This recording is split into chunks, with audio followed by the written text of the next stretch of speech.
Howdy team, happy Thursday. Hope you guys are having a good day. It has been a quite the day and week here, but it's good stuff. The Lord's on the move, and I'm grateful. But y'all definitely keep praying for our students, man. The enemy's he's really working some of them over hard, and no doubt he's going to attempt to do that with us as well. So pray for each other also. I really like this week's lesson. It's been cool going back and looking at Abraham and our forefathers, and a couple weeks we'll be jumping to somewhere else too. This study just is good though. Um, I don't know. I say that I know a few of you would tell me that you grew up in a dysfunctional family because you've told me some of those stories before. I don't know how many of our students would say that they grew up in a dysfunctional or are growing up in a dysfunctional family. Um, Truth be told, there's always at least a little bit of dysfunction in every family. That's just the nature of sin. But man, you want to talk about like real pieces of work. If you start to look at closely the lineage of Abraham, Isaac, and Jacob, and how that all played out, and really systematically how the crazy actions just built upon each other, to the point to where what we read today in today's passage, honestly, it kind of felt normal to them to do what they did.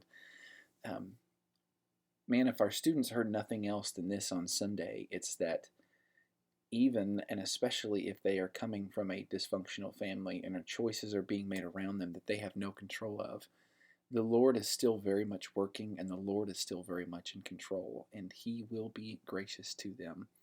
Um, and He's gracious to us when we're the ones making awful decisions as well. That's the nature of our King. That's why we continue to serve Him. But we want to make solid choices when we have the opportunity to. But our kids that are coming from dysfunctional families, and again, maybe this is you, be encouraged. Hopefully you know this by now, but if not, be encouraged. The Lord does still work and does incredible things to the lives of people who are coming from just dumpster fires of families. And you just nearly, when you read through this story again and again, you just nearly want to call this family a dumpster fire, right? Um, the other thing I want to point out to you, or just want you to think about, is family patterns. Think about specifically, so we start with Abraham, right? Abraham and Sarah. God calls Abraham out. He begins to follow. 10 years down the road, they still don't have a kid. And so Sarah says, here, take my handmaiden, have a baby with her. I bet that's what God wants us to do. And Abraham says, okay. And that's what they did. That was a disaster, right?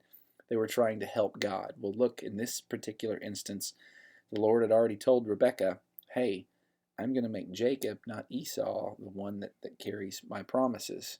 Well, she decides to try to help God as well in a really just egregious, crazy way. Maybe not quite as crazy as having your husband sleep with your handmaid, but she outright lied to her husband and she got her kid in on the deal.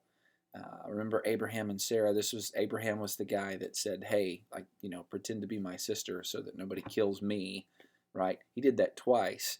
Isaac, by the way, did the exact same thing with Rebekah. And then you see Jacob, who just has a habit of lying all over the place. These things continue. We have the ability to pass down our transgressions to our children.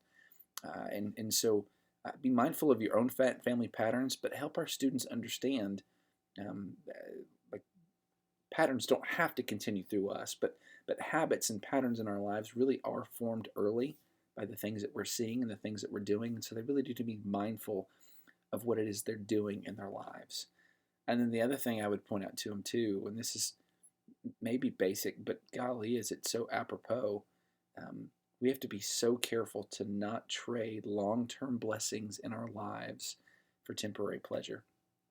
And the easiest example of that, of course, would be sex, and that is such an overwhelming temptation in our culture. And we're going to start our sex series here next month, and I'm excited to do that. But think through other areas of our lives where we go, nah, Lord, I know this could hurt me long term, but I just want to do it right now. I just want to have fun.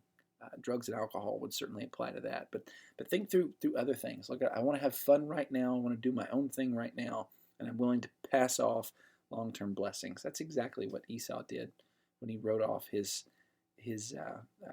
birthright. So anyway, pay attention to the questions, the apply it questions specifically there in that second section. It's so good. you might be mindful of, and what was it? Yeah, the question that says, why is God able to accomplish his will in spite of people's wrong choices and actions? That's an excellent question. Just remind our students that even though God can do that, that's not our excuse to just live crazy lives and go, well, it doesn't matter if I'm an idiot or not, because God's just going to do what God's going to do. Esau is one of our living proof. Like, that doesn't work out well for us. So let's choose to be obedient and see how the blessings flow from that. So anyway, guys, I love y'all. Can't wait to see you on Sunday. Talk to you later. Bye.